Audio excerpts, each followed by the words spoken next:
Boring sex creates bored men. Deep down, we're literally collectively all so lonely. Here's the thing, men genuinely don't think that women will be happy alone because they are not happy alone. Men control hookup culture. Calling all the men who think their wives have gone insane. What if one of the biggest shifts in modern dating has nothing to do with women, but everything to do with men changing what they want? Why are more men online saying they're no longer interested in chasing hookups or constant validation? Is this a real cultural shift, or simply another social media trend? Stay with us until the very end because the final point might completely change how you see today's dating culture.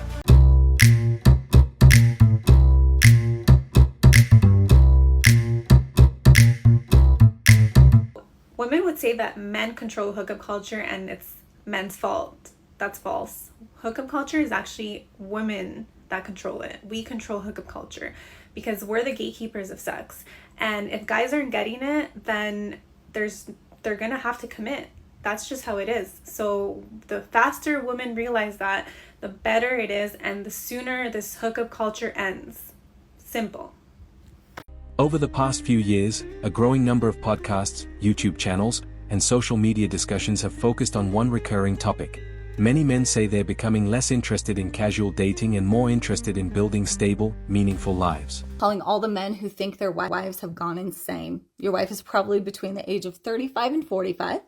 She has no libido. She has no interest in being intimate with you. In fact, you breathe wrong. You smell wrong. You're doing everything wrong.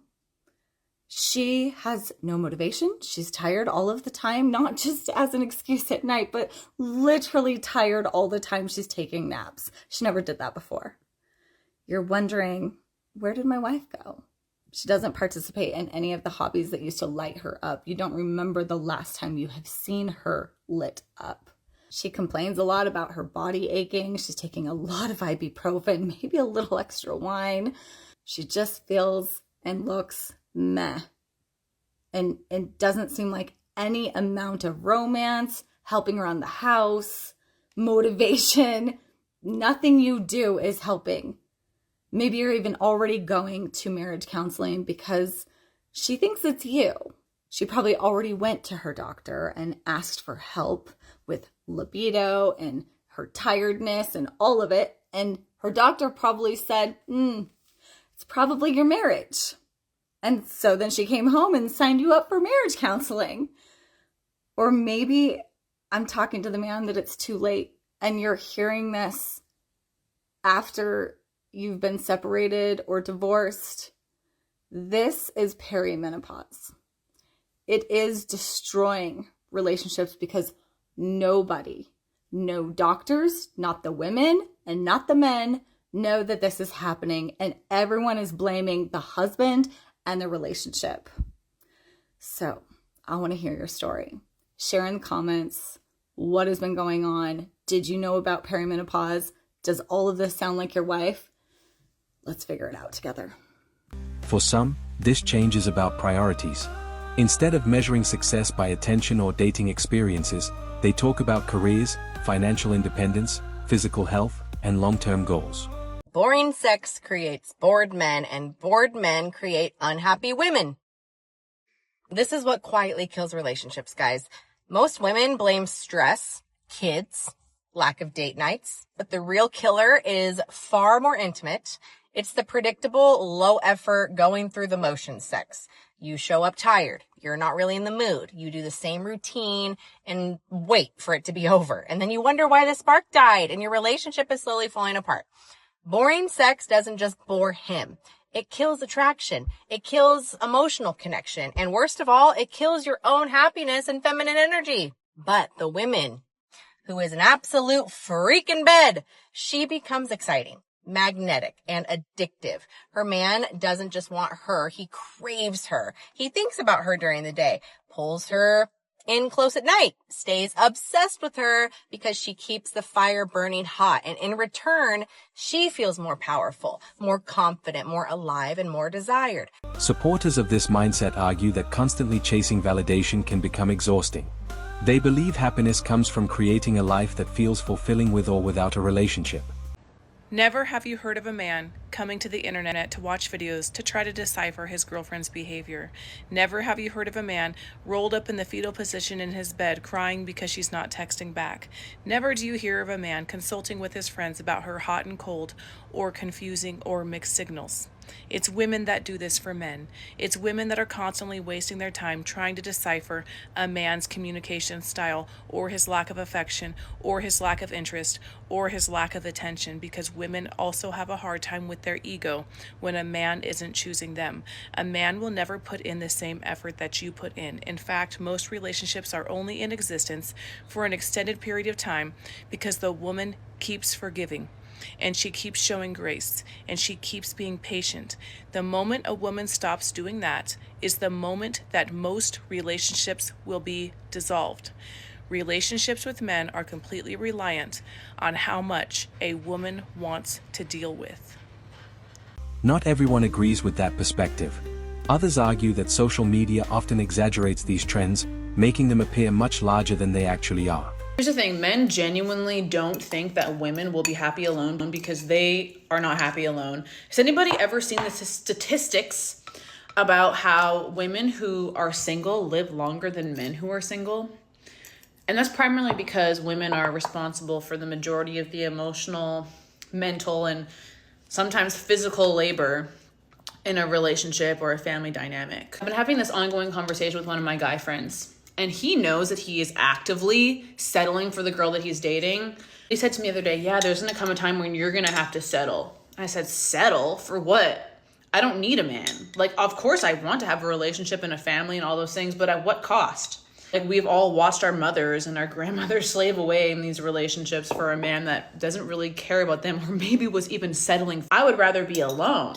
But men truly believe that women are unhappy if they're single, because they refuse to acknowledge the fact that they are a main reason why we are miserable. Why we're miserable in relationships. Why do you think women are the ones who leave marriages?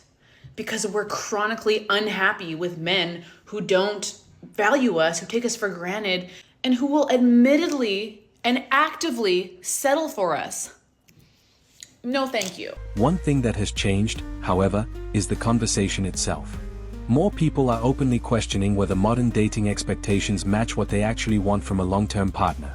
I think why all of this men not approaching women content is popping off is because deep down we're literally collectively all so lonely. And I know a lot of you on this app won't want to admit it, but like, it is very isolating to be just like, I'm done with dating. I'm done with approaching people. It is not normal to not crave connection because humans are wired for connection. And I think there's so many reasons as to why we're all struggling to approach and to be approached and to create authentic, genuine relationships in the real world. Technology, COVID, XYZ, you name it. But like, I went to a talk last night hosted by my friend about the loneliness economy that we're living in. And it just baffled me. Literally every single person is struggling with loneliness, especially in my generation. And I think a small tip and practice you can implement to feel a little less lonely and a little less alone is to just call up the people that you love and care about and just tell them that you love them. Like, it takes practice to stay connected with people. It's like an individual sport. You have to sign up, you have to show up to maintain your adult friendships. But like, investing in showing up for people, I think, is so important and will help us feel less lonely. Many men say they now value peace, clear communication, trust, and compatibility over short-term excitement. They argue that emotional stability has become more attractive than constant drama. Sometimes a man won't pursue the woman who truly moves him. And it's not because he doesn't care about her, he does. It's because she mirrors back everything he hasn't grown into yet. He senses she would require a deeper version of him, one that doesn't exist fully just quite yet. And until he meets that version within himself, her presence almost will haunt him more than her absence ever could. Meanwhile, many women online are also sharing their own reflections about dating, relationships, and changing expectations. Some discuss the challenges of finding compatible partners, while others question whether social media has created unrealistic standards for everyone. Okay, so let's discuss the old age question. Does body count matter? Let's take males out of this equation completely, which to them, a lot of them, it still does matter. Let's just discuss female and the role that we play in this and why it matters to us. So we release a chemical, and this chemical is a love hormone. Every single time we have a new partner, we get attached to them, whether or not we choose to or not, because that's just how our body works. Men don't have this. So every single time we're having a new sexual partner, we're attaching ourselves emotionally to them without really wanting to, or it's just something that we can't control. So imagine the higher your body count, you're getting attached to all of these people, and it's going to affect how you attach to someone in the future, because if you have a high body count, you're emotionally less available. This suggests the issue isn't one-sided. Both men and women are navigating a dating culture that has changed dramatically over the last decade. Guys, listen, dating is changing and women are finally feeling it. Like, women are finally feeling it. Listen, the past 10 years, oh yeah, they had their pick of the litter. Guys were sending direct messages, guys were double and triple texting, guys were doing everything and anything to get a response back or to set up a date. Guys were actually actively initiating dates and trying to actually pursue and create relationships. And what happened? Women didn't want none of them. So now what's happened? Men have quit. Men don't approach. Men don't double text. Men don't do anything anymore. Men just build their purpose. Men just keep building their finances. Men just keep going back to the gym, and men have quit. Because what happens is you now have an entire generation of men that think they're unattractive. You have an entire generation of men that believe they're either not worthy or they're unattractive or that women just naturally don't want them. You know, you see all this stuff like, oh, women would rather have a relationship with their dog or an animal or a bear in the wild than they would a man, and all this stuff. Okay, that's what they wanted. That's what they claimed they wanted. Here we are.